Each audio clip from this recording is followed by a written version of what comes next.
Selamat datang di podcast Diskominfo Kabupaten Bandung, ruang inspirasi ASN yang berintegritas, melayani, dan berakhlak.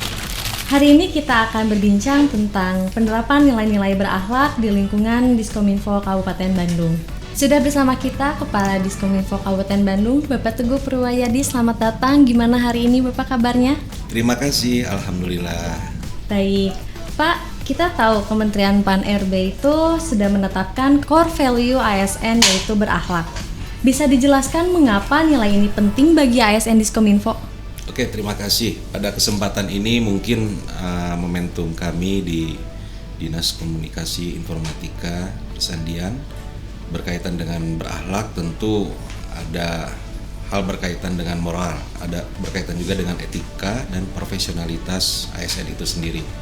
Kalau kita lihat dan kita cermati dari berakhlak itu ada 7 komponen di dalamnya. Yang pertama berkaitan dengan berorientasi pelayanan, kemudian juga ada akuntabel, kemudian juga ada kompeten, harmonis, loyal, dan adaptif serta kolaboratif.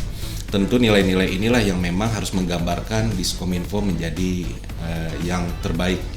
Diskominfo harus menjadi garda terdepan bagaimana mengoptimalkan berakhlak ini menjadi bagian penting yang ada di ASN Diskominfo itu sendiri. Kalau Diskominfo-nya tidak berakhlak, ya tentu informasi publik yang akan kita sampaikan kepada masyarakat pun ini tentu tidak akan bermakna. Itu mungkin kira-kira. Baik, menarik sekali ya Bapak. Bisa diberikan contoh bagaimana implementasi nilai-nilai berakhlak ini di lingkungan Diskominfo Kabupaten Bandung? Sebetulnya kita sudah mempedomani nilai-nilai berakhlak ini. Dari sisi berorientasi pelayanan tentu kita mau tidak mau bahwa kita pasti akan melibatkan masyarakat itu sendiri. Tentu ada pelayanan yang harus kita berikan kepada masyarakat. Bagaimana kita menciptakan kondusivitas dari sisi keterbukaan informasi publik. Kemudian juga yang keduanya dari sisi akuntabel. Berbicara pertanggungjawaban, ya kita harus bertanggung jawab dari sisi bagaimana kita melakukan berbagai program kegiatan yang ada di Diskominfo. Ya tentu kita harus bertanggung jawab terkait metode-metode yang sedang kita lakukan tersebut. Kemudian juga tentu berkaitan dengan kompeten. Kalau berbicara kompeten, ini harus nilai ukurnya kepada ASN itu sendiri.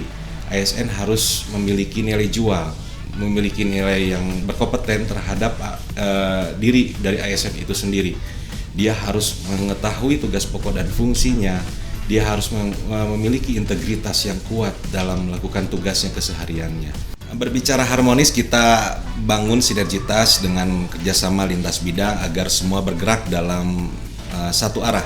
Kemudian juga selain itu berkaitan dengan loyal, berarti kita setia pada tugas dan kebijakan pimpinan, menjaga nama baik instansi serta memberikan kontribusi terbaik bagi Diskominfo Kabupaten Bandung. Itu yang ingin kita harapkan. Kemudian juga berbicara adaptif, tentu terlihat dari bagaimana ASN Diskominfo cepat menyesuaikan diri dengan perkembangan teknologi seperti implementasi SPBE, Satu Data, Smart City, dan terintegrasi aplikasi layanan publik yang tentu ini yang sudah kita lakukan dan sudah kita informasikan ke publik terkait masalah Big Data Kabupaten Bandung yang telah di-launching juga oleh Pak Bupati Bandung. Yang terakhir mungkin kolaboratif, tentu kolaboratif ini bagaimana peran dari masing-masing bidang untuk tidak ego sektoral. Kita harus sama-sama membangun Diskominfo ke arah lebih baik lagi, dan selain itu pun juga bagaimana kita menajamkan eksternalnya agar Diskominfo ini menjadi bagian di OPD-OPD yang lain. Baik, wah berarti nilai berakhlak itu benar-benar diterjemahkan dalam tindakan nyata ya Pak ya? Tidak hanya sebatas dari slogan di dinding saja ya Pak ya? Ya, kita ingin Diskominfo menjadi contoh bagi masyarakat luas, OPD yang ada di Kabupaten Bandung, bahwa kita sebagai aparatur yang cerdas digital, memiliki integritas yang tinggi dan berjiwa pelayanan. Tentu dengan semangat berakhlak ini kita ingin menciptakan birokrasi yang profesional, transparan dan dipercaya oleh masyarakat, terutama masyarakat Kabupaten Bandung. Baik, terima kasih banyak Bapak atas penjelasan dan inspirasinya. Semoga seluruh ASN Diskominfo semakin semangat mengamalkan nilai-nilai berakhlak dalam bekerja dan melayani masyarakat. Demikian podcast Diskominfo Kabupaten Bandung edisi kali ini. Teruslah menjadi ASN berintegritas, melayani dengan sepenuh hati, dan berakhlak dalam setiap tindakan. Sampai jumpa di episode berikutnya. Diskominfo berakhlak, Diskominfo melayani. Diskominfo Kabupaten Bandung, bedas informatif.